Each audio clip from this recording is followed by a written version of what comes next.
Movie की शुरुआत होती है और हम चिरीहो नाम की एक लड़की को देखते हैं जो अपने माता पिता के साथ अपने नए घर में शिफ्ट होने के लिए जा रही होती है। रास्ता बहुत लंबा होने के कारण चिरीहो के फादर अपने नए घर तक पहुंचने के लिए एक शॉर्टकट लेते हैं और जंगल से होते हुए अपने नए घर की ओर आगे बढ़ने लगते हैं। लेकिन थोड़ी ही देर बाद वो जंगल में रास्ता भटक जाते हैं और भटकते भटकते वो लोग एक टनल के पास पहुंच जाते हैं। चिरीहो के फादर और उसकी मदर दोनों उस टनल को देखकर बहुत ज्यादा क्यूरियस हो जाते हैं। चिरीहो बहुत ही ज्यादा डरी हुई थी, इस कारण वो वहाँ से वापस लौटने के लिए कहती है, लेकिन चिरीहो के माता पिता ऐसा नहीं करते और वो दोनों उस टनल में अंदर जाने लगते हैं। इस कारण डरी हुई चिरीहो भी अपने माता पिता के साथ उस टनल में चली जाती है। अब वो लोग जैसे ही उस टनल से बाहर निकलते हैं तो उन्हें एक हरा भरा मैदान नजर आता है। इस कारण वो लोग और आगे बढ़ने लगते हैं। इस दौरान चिरीहो के फादर को खाने की खुशबू आने लगती है और उन्हें भूख भी लग रही थी। इस कारण वो लोग ऐसे ही आगे बढ़ते रहते हैं। कुछ दूरी पर पहुंचने पर उन्हें एक मार्केट नजर आता है जहाँ पर बहुत सारी दुकानें थी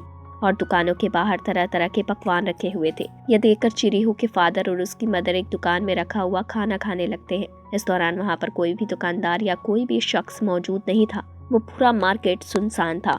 इधर हम चिरीहो को देखते हैं जो बहुत ही ज्यादा डरी हुई थी, इस कारण उसे भूख भी नहीं लग रही थी।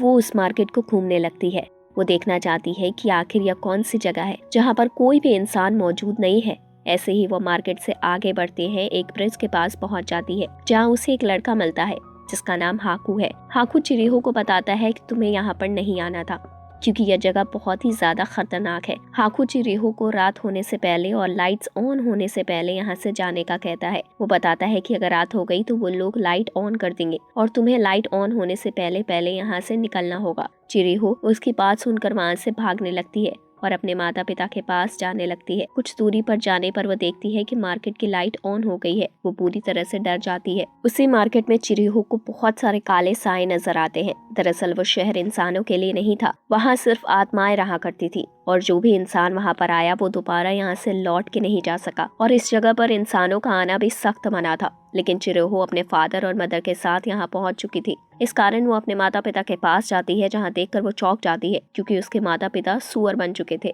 यहाँ हमें पता चलता है कि जो भी इंसान इस शहर में आता है और यहाँ की कोई भी चीज खा लेता है तो वो किसी न किसी जानवर में बदल जाता है और चिरीहो के माता पिता के साथ भी यही हुआ था। अपने माता पिता की इस हालत को देखकर चिरीहो पूरी तरह से डर जाती है और उस शहर से बाहर निकलने के लिए उस टनल की तरफ भागती है। लेकिन वो देखती है कि वहाँ पर तो कोई टनल ही नहीं है, वहाँ तो एक बहुत बड़ी नदी है और नदी के उस पार एक शहर है जहाँ पर इंसान बसते हैं। लेकिन वो उस नदी को कैसे पार करे उसे समझ में नहीं आता और वो पूरी तरह से उस भूतिया शहर में फंस चुकी थी। चिरीहो नदी के किनारे निराश बैठी हुई थी। इस दौरान वो देखती है कि वो इनविजिबल होने लगती है। तभी वहाँ पर हाकू आता है जो उसे समझाता है कि अगर तुम इस शहर की कोई भी चीज नहीं खाओगी तो तुम गायब होने लगोगी। इस कारण वो उसे एक तरह की गोली देता है खाने के लिए, लेकिन चिरीहो मना कर देती है। हाकू के बहुत कहने पर चिरीहो वो गोली खा लेती है और एक बार फिर से नॉर्मल कंडीशन में आ जाती है। इसके बाद हाकू चिरीहो को लेकर अपने साथ आगे बढ़ता है। वो लोग एक ब्रिज से होकर गुजर रहे थे जहाँ पर बहुत सारी आत्माएं मौजूद थी।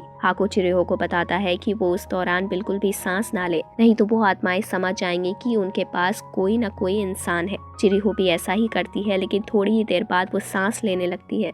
इस कारण वहाँ मौजूद कुछ सायों को इस बारे में पता चल जाता है। हाकू चिरीहो को एक रूम में भेज देता है और उससे कहता है कि तुम्हें वहाँ पर कमाजी नाम के एक शख्स मिलेंगे जो यहाँ का काम संभालते हैं। तुम उनके पास जाकर किसी तरह का काम मांगना, अगर वो मना करते हैं तो उन्हें फोर्स करना, क्योंकि अगर तुम इस शहर में जिंदा रहना चाहती हो तो तुम्हें काम करना पड़ेगा, नहीं तो तुम इस शहर में इंसानों की तरह नहीं रह सकती। हाकू की बात मानकर चिरीहो कमाजी के पास पहुंच जाती है और उनसे काम मांगने लगती है। यहाँ पर कमाजी को देखते हैं जिसके बहुत सारे हाथ है जो चिरीहो को काम देने से साफ मना कर देते हैं। वो बताते हैं कि उसके पास किसी तरह का काम नहीं है। तभी वहाँ पर लिन की एक लड़की आती है जो चिरीहो को बताती है कि तुम्हें शहर की सारी आत्माएं ढूंढ रही हैं। कमाजी लिन को बताते हैं कि चिरीहो उसकी ग्रैंड डॉटर है और उसे काम चाहिए। इस कारण कमाजी चिरीहो को योबाबा के पास भेजने का सोचते हैं। वो लिन से कहते हैं कि चिरीहो को योबाबा के पास ले जाओ जो उसे काम दे देगी। लिन भी ऐसा ही करती है। वो चिरीहो को लेकर योबाबा के पास निकल जाती है। योबाबा उस शहर की रानी थी जो सभी आत्माओं को कंट्रोल करती थी और उस शहर में उसी की धाक थी। वो एक जादूगरनी भी थी जो एक साथ हाउस चलाती है। चिरीहो योबाबा से काम मांगती है, लेकिन योबाबा उसे साफ मना कर देती है। वो कहती है कि मेरे पास बहुत सारे लोग हैं काम करने के लिए, लेकिन चिरीहो उसकी किसी बात को नहीं मानती और बार बार उसे काम देने के लिए कहते रहती है। इस दौरान चिरीहो जोर जोर से चीखने लगती है। तभी एक रूम में सोया हुआ योबाबा का बच्चा चिरीहो की चीखने की आवाज सुनकर जाग जाता है, लेकिन इसके बाद भी चिरीहो योबाबा से काम मांगते रहती है। परेशान होकर योबाबा उसकी बात मान जाती है और उसे एक कॉन्ट्रैक्ट साइन करवाती है और उसी कॉन्ट्रैक्ट में चिरीहो का नाम बदलकर सेम कर दिया जाता है और वहाँ पर हाकू को बुलाया जाता है। हाकू योबाबा का खास आदमी था जो कई सालों से वहाँ पर रहा करता था। योबाबा हाकू को बताती है कि वो चिरीहो को किसी भी तरह के काम में लगा दे। तभी हाकू लिन को अपने पास बुलाता है और कहता है कि चिरीहो अब तुम्हारे साथ ही काम करेगी। इसके बाद लिन चिरीहो को लेकर अपने रूम में चली जाती है जहाँ पर वो आराम करेंगे। तभी वहाँ पर हाकू आता है और चिरीहो को कहता है कि वो उसे ब्रिज पर मिले, वो उसकी मुलाकात उसके पेरेंट्स से करवाएगा। इसके बाद चिरीहो हाकू से मिलने के लिए उसी ब्रिज पर जाती है जहां उसे एक और साया नजर आता है जिसे हम इस फिल्म में ब्लैक शैडो के नाम से इंट्रोड्यूस करेंगे। ब्लैक शैडो देखते ही देखते वहां से गायब हो जाता है। तभी वहां पर हाकू आ जाता है। वो चिरीहो को अपने माता पिता के पास ले जाता है। चिरीहो देखती है कि उसके माता पिता सुअर बन चुके हैं जो उसे पहचान भी नहीं रहे हैं। यह सब देखकर चिरीहो बहुत ज्यादा रोने लगती है। इस कारण हाकू उसे वहां से वापस ले आता है और वो चिरीहो से अपना असली नाम पूछने लगता है, लेकिन इस दौरान चिरीहो को अपनी असली नाम याद नहीं आ रहा था तो वो अपना नाम सेम ही बताती है। इसके बाद हाकू उसे उसके कपड़े देता है और उन कपड़ों में चिरीहो को अपनी एक दोस्त का पोस्ट कार्ड मिलता है जो उसकी दोस्त ने चिरीहो को शहर छोड़ने से पहले दिया था। वो उस पोस्ट कार्ड में अपनी असली नाम देखती है और वो समझ जाती है कि उसका नाम सेम नहीं चिरीहो है। उसके बाद हाकू चिरीहो को बताता है कि वो अपना असली नाम कभी भी ना भूले। अगर वो अपना असली नाम भूल गई तो वो इसी मायावी शहर में रह जाएगी और वो कभी भी यहाँ से बाहर नहीं निकल पाएगी। और यही कारण था कि हाकू भी इस शहर में फंस चुका था क्योंकि उसे अपना असली नाम याद नहीं था। इसके बाद हाकू उसे वहाँ से वापस जाने के लिए कह देता है और वो एक ड्रैगन बनकर वहाँ से उड़ जाता है। इसके बाद हम चिरीहो को देखते हैं जो बाथ हाउस में साफ सफाई कर रही होती है। तभी वो बाहर ब्लैक शैडो को देखती है जो बाहर ही खड़ा हुआ था। चिरीहो को ऐसा लगता है कि शायद वो कस्टमर है जो साफ होने के लिए वहाँ पर आया है। इस कारण वो उसे अंदर बुला लेती है। इसके बाद लिन और चिरीहो अपने काम में व्यस्त हो जाती हैं जिन्हें एक बहुत बड़ा बाथटब धोना था जो बहुत ही ज्यादा गंदा था। वो उसे बाथटब को धोने के बाद उसमें पानी डाल देते हैं। इधर हम योबाबा को देखते हैं जिसे अपने जादू से पता चल चुका है कि इस जगह पर कोई बहुत ही ज्यादा गंदी आत्मा पहुंच चुकी है और हम देखते हैं कि एक बहुत ही गंदी आत्मा उस जगह आ चुकी है। वहाँ के लोग उस गंदी आत्मा को वहाँ से भगाने की बहुत कोशिश करते हैं, लेकिन वो आत्मा अब योबाबा के पास पहुँच जाती है। इस कारण योबाबा उसे एक ग्राहक के तौर पर मना नहीं कर पाती और चिरीहो को वो काम दिया जाता है। चिरीहो ही अब उस गंदी आत्मा को उसी बाथटब में नहलाएगी जिसमें उन्होंने अभी अभी पानी भरा हुआ था। जैसे ही वो गंदी आत्मा उस बाथटब में जाती है तो सारा गंदा पानी वहाँ पर नीचे फैल जाता है। वो आत्मा इतनी गंदी थी कि पानी भी अब गंदा हो चुका था और वो वहाँ से बहुत गंदी बदबू भी आ रही थी। बाथटब का पूरा पानी गंदा हो चुका था। इस कारण चिरीहो बाथटब में और पानी डालने के लिए ट्राई करती है, लेकिन इस दौरान वो बाथटब में ही गिर जाती है। लेकिन वो गंदी आत्मा उसे बाहर निकालने लगती है। वो उसे बचा लेती है और चिरीहो को भी उस आत्मा में कोई अपना नजर आता है। इस दौरान चिरीहो नोटिस करती है कि उस गंदी आत्मा के पेट में एक बहुत बड़ी रॉड फंसी हुई है। वो उस रॉड को बाहर निकालने लगती है, लेकिन उससे अकेले ही वो रॉड बाहर नहीं निकलती। इस कारण वो वहाँ मौजूद कई लोगों को वहाँ पर बुलाती है। सभी लोग मिलकर उस गंदी आत्मा के पेट से उस रॉड को बाहर निकाल लेते हैं। जैसे ही रॉड उसके पेट से बाहर निकलती है तो उसके पेट में से बहुत सारी गंदगी बाहर निकलती है और वो गंदी आत्मा एक ड्रैगन में बदल जाती है। वो गंदी आत्मा अब पूरी तरह से साफ हो चुकी थी। इस कारण वो इस काम का पूरा क्रेडिट चिरीहो को देती है। वो चिरीहो से बहुत ज्यादा इम्प्रेस थे, इस कारण वो उसे एक ब्रेड का टुकड़ा देकर वहाँ से चली जाती है। इससे पहले वो उसे बताती है कि ये ब्रेड का टुकड़ा तुम्हें हमेशा काम आएगा, और यह कहकर वो आत्मा वहाँ से चली जाती है। इसके बाद योबाबा और उसके सारे लोग बाथटब के आसपास नोटिस करते हैं कि वहाँ पर बहुत सारा सोना बिखरा हुआ है। इस कारण वहाँ के वर्कर बहुत ज्यादा ही खुश हो जाते हैं। इधर हम ब्लैक शैडो को देखते हैं जो एक रूम में मौजूद था, जो सोने का लालच देकर एक मेढक को निगल जाता है। इसके बाद वो वहाँ के सभी लोगों को सोने का लालच देकर कहता है कि उससे भी बाथटब में नहाना है। इस कारण उसकी बहुत ज्यादा आवभगत की जाती है। वहाँ मौजूद सारे लोग उसे तरह तरह के पकवान खिलाते हैं। अगली सुबह चिरीहो जब सोकर उठती है तो वो आसमान में हाकू को देखती है जो ड्रैगन बनकर घूम रहा था और उसके पीछे पीछे बहुत सारे कागज के टुकड़े पड़े हुए थे जो उस पर हमला कर रहे थे और उसे घायल कर रहे थे। किसी तरह चिरीहो उस ड्रैगन मतलब हाकू को अपने रूम में ले जाती है ताकि वो कागज के टुकड़े उसे नुकसान न पहुंचाएं। लेकिन उस दौरान कुछ कागज के टुकड़े उसके रूम में आ जाते हैं, लेकिन अब वो इतने पावरफुल नहीं थे, वो टूटकर बिखर चुके थे। अब हाकू जो ड्रैगन बन चुका था वो वहाँ से योबाबा के रूम में जाता है। चिरीहो भी अब उसका पीछा करते हुए उसी की तरफ भागने लगती है।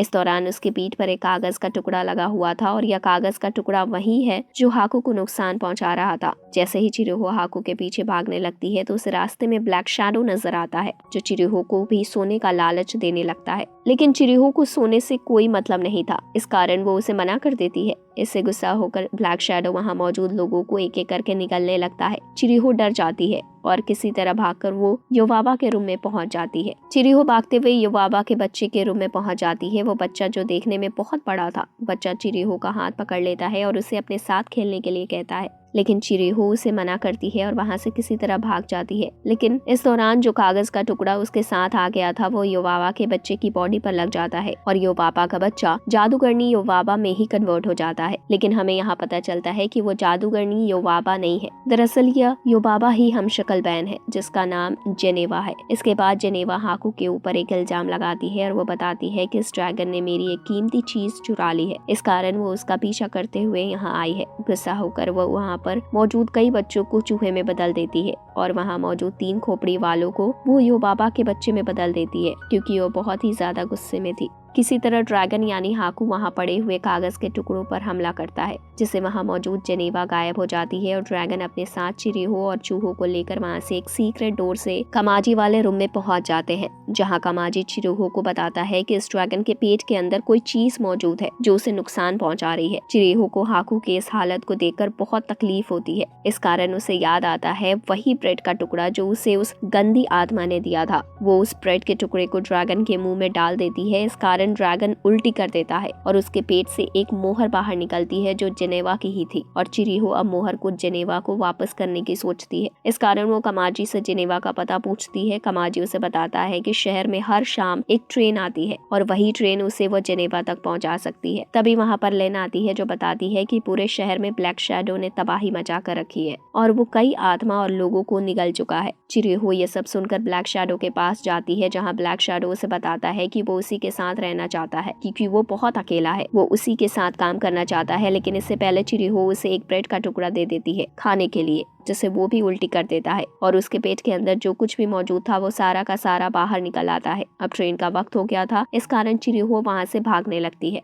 ब्लैक शैडो भी उसका पीछा करता है। इधर लिन नदी के किनारे चिरुहो का वेट कर रही थी क्योंकि उन लोगों को जेनेवा से मिलने के लिए जाना था ताकि वो लोग मोहर वापस कर सके। वो लोग देखते हैं कि ब्लैक शैडो भी उनका पीछा कर रहा है। चिरुहो इस ट्रेन में बैठ जाती है और ब्लैक शैडो भी वहां आ जाता है। चिरुहो ब्लैक शैडो को बताती है कि तुम्हारे अंदर जो बुराइयां मौजूद थी वो अब जा चुकी हैं और तुम्हें अपनी इस जिंदगी को अच्छे तरीके से जीना होगा। इसके बाद हम हाकू को देखते हैं जिसकी हालत अब सुधर चुकी थी, जो युवाबा के पास जाकर उसे बताता है कि तुम्हारी एक कीमती चीज तुमसे छीनी जा चुकी है। तभी युवाबा नोटिस करती है कि उसका बच्चा अजीब सी हरकतें कर रहा है और वो अपने जादू से अपने बच्चे को 3 खोपड़ियों में बदल देती है और वो समझ जाती है कि जेनेवा ने उसके बच्चों को 3 खोपड़ी में बदल दिया है। हाकू युवाबा से एक डील करता है, अगर वो उसका बच्चा वापस ले आया तो उसे चिरुहो को छोड़ना होगा। युवाबा उसकी इस डील को मान जाती है। इधर हम चिरुहो और ब्लैक शैडो को देखते हैं जो जेनेवा के पास पहुंच चुके हैं। चिरुहो जेनेवा को उसकी अमानत यानी कि मुहर देती है और ब्लैक शैडो जेनेवा के पास ही रुकने का डिसाइड करता है क्योंकि उसकी जो लाइफ थी वो बहुत ही बेरंग थी और वो अकेलापन से जूझ रहा था। इस कारण वो जेनेवा के पास से रुक जाता है और तभी वहाँ पर हाकू भी आ जाता है जो चिरुहो और उन सारे लोगों को वहाँ से लेकर कामाजी के रूम की तरफ आगे बढ़ने लगता है। जब रास्ते में वो लोग आगे बढ़ रहे होते हैं तो चिरुहो हाकू को बताती है कि शायद वो उससे पहले मिल चुकी है क्योंकि वो जब उस बाथटब में उस गंदी आत्मा को नहला रही थी तो उस आत्मा का नाम हाकू था जो एक बहुत अच्छी आत्मा थी। यह सब सुनने के बाद हाकू को अपना असली नाम याद आ जाता है और उसका असली नाम कुहाकू ही था और वो भी अपने असली रूप में आ जाता है। अब वो सारे लोग बाथ हाउस पहुंच जाते हैं जहाँ युवाबा मौजूद थी। युवाबा का बच्चा जो चूहा बन चुका था वो वापस अपने रूप में आ चुका था और अब युवाबा चिरुहो को आजाद करने का फैसला करती है ताकि वो अपनी दुनिया में वापस जा सके। चिरुहो की आजादी देखकर हाकू बहुत खुश था। फिर चिरुहो को वापस उसी टनल के पास भेज दिया जाता है जहां टनल के बाहर उसके पेरेंट्स खड़े हुए थे जिन्हें इस बात की कोई जानकारी नहीं थी चिरुहो अपनी दुनिया में चली गई थी।